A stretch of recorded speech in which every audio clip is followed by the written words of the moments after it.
The Resident Evil series is definitely a classic. Starting with RE1 back in 1996 on PlayStation, the game coined the term survival horror with its fixed camera angles and limited ammo supply. As time went on, more and more sequels would emerge, most notably RE2 and RE3 Nemesis. But there are some lesser known titles as well. In this video, I'll be talking about a little game called Resident Evil Dead Aim.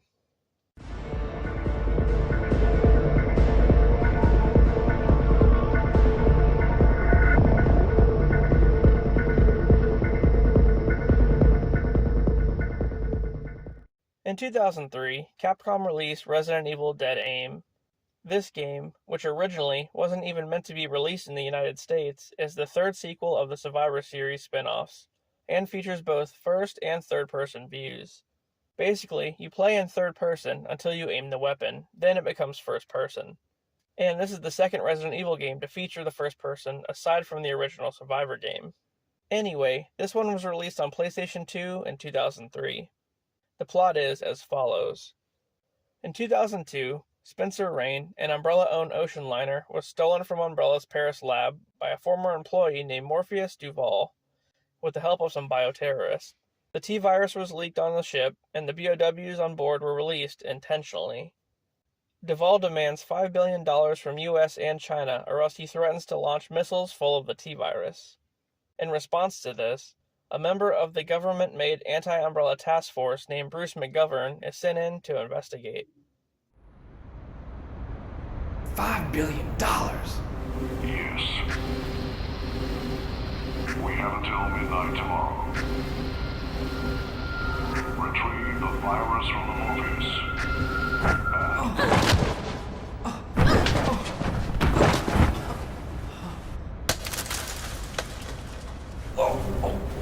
Wait, you saved me earlier. You're Chinese security bureau, huh? Looks like we're in the same business.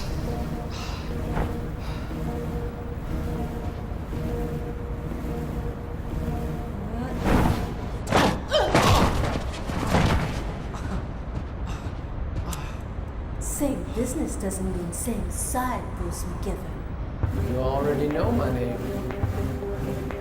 That makes sense since you're blackmailing both of our groups.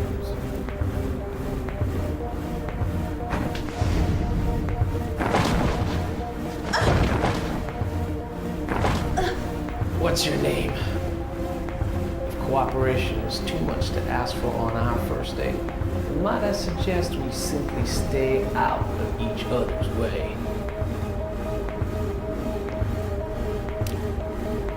Falling, that's my name. And I don't date freshmen. If you really want to help, then go home. Fasty. Also, he's aided by a woman named Fong, who was sent by China for the same reason. Not too long after boarding the ship, Bruce is confronted by Duval and held at gunpoint, but Fong saves him by throwing a grenade, which fatally injures Duval.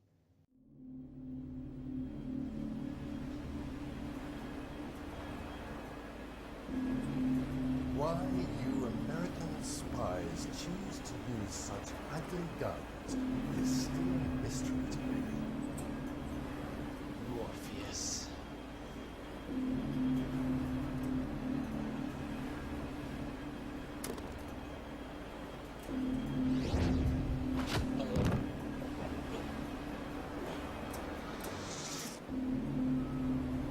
Think that cheap balloon you're wearing's going to your head. What do you plan to do with the T-virus? I'm afraid that's all the playtime we have for today. You die. Now.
To avoid death, Duvall injects himself with the unstable T+G virus, which I guess I'm saying that right, and that's basically just the T and G viruses mixed together.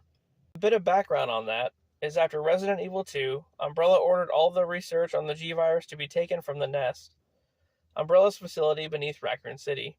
The research was handed over to Dr. Christine Henry, where the viruses were merged together, making an enhanced version of the T virus. And this new virus was said to induce electrical abilities in its host, allowing them to repel bullets and other projectiles. Also, it leaves the host in full control and doesn't destroy or alter the brain, as the T or the G would normally. However, before this new virus could be properly tested, Duvall stole it. And that brings us to this game. So, like I said, Duvall gets fatally wounded and injects himself with the T+G virus. The virus gives him the electrical abilities I mentioned, but also alters his body into a woman. Well, kind of. It gives him boobs, and then his feet turn into what look like high heels. But why? Then, on the ship, the power partially goes out, and Bruce has another run-in with Duvall, now mutated. And Bruce is unable to hurt him at all. With the help of Fong, they escape and head to another part of the ship to restore the power. After that, they discover that the ship is about to crash onto a nearby island. Then, Bruce has to fight a new tyrant called the Tyrant 091, which was given a failed mixture of the new virus.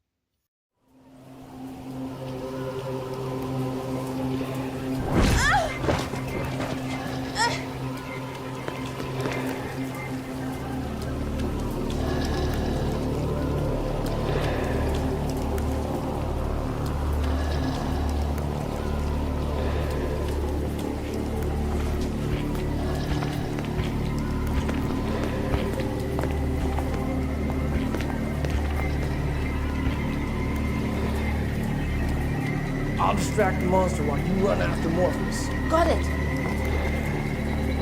All right, monster. It's payback time. With the ship now destroyed, Bruce heads to the island, which of course has an old, probably abandoned Umbrella lab on it. And who would have guessed that? So, Bruce travels through some underground tunnels where he learns it's actually not a lab, but a disposal facility for failed BOWs. After that, there's a run-in with this BOW called Pluto, a real fat, nasty one. Then, the Chinese government gives in to Duvall's demands and prepares to send him the money. But first, they arm a satellite to kill Fong with a laser so that she can't reveal what she knows. Bruce digs a tracker out of her, saving her from the laser attack. And they head to an underwater facility called Biosphere, where they cross paths with Duvall yet again. He kidnaps Fong and makes Bruce choose between saving her or killing him. So, Bruce saves Fong and has a final showdown with Duvall. At this point, Duvall mutates and grows so much that the underwater facility self-destructs, killing him, allowing Bruce and Fong to escape. Well, that was Resident Evil Dead Aim, not one that I was always familiar with. Like Survivor, Outbreak, and some others, it was a spin-off that didn't really get a lot of attention. But, now you know. Alright guys, thanks for watching, and I'll see you later.